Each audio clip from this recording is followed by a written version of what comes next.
Hello again. In this clip we're going to look in detail at one of the units.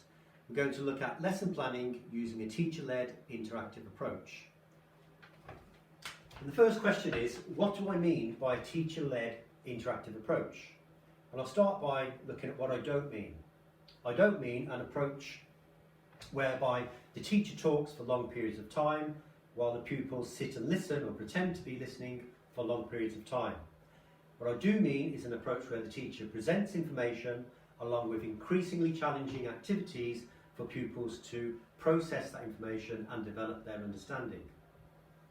Now, a typical lesson structure within this approach would have a settling activity. Some people might call it a starter activity. I tend to call it a settling activity.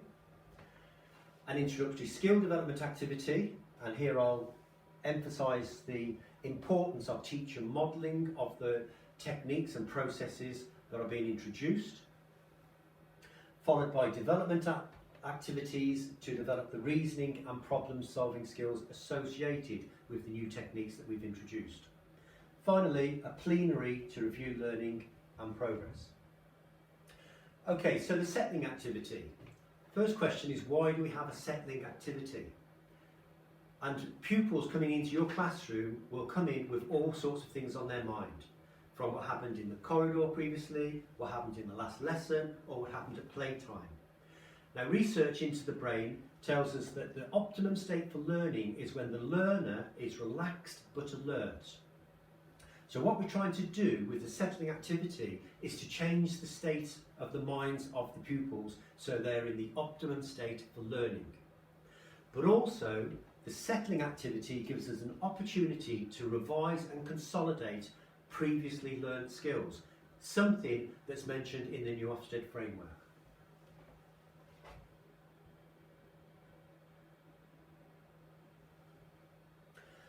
Okay, so let's look at this settler. This is one that I've used with lots of different groups at Key Stage 4. And because it's differentiated, it's usable with lots of different groups.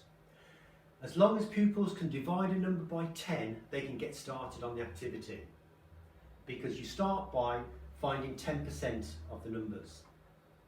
To find 10%, you divide the number by 10. To find 20%, once you've got 10%, you can double it to find 20%. To find 5%, you halve what you find for 10%. 25%, we just add the 20 and the 5% together. So lots of pupils can get started on this. I want you to have a go at it, and what you'll find is that it gets progressively harder as we move throughout the activity. But I'd also like you to think about the mathematical techniques that you're using as you're doing the activity, and you'll find that you've got the handouts in your booklet that allows you to complete the activity, list the skills that you use as you're going through the activity, and there's also a little grid for you to plan one to use yourself.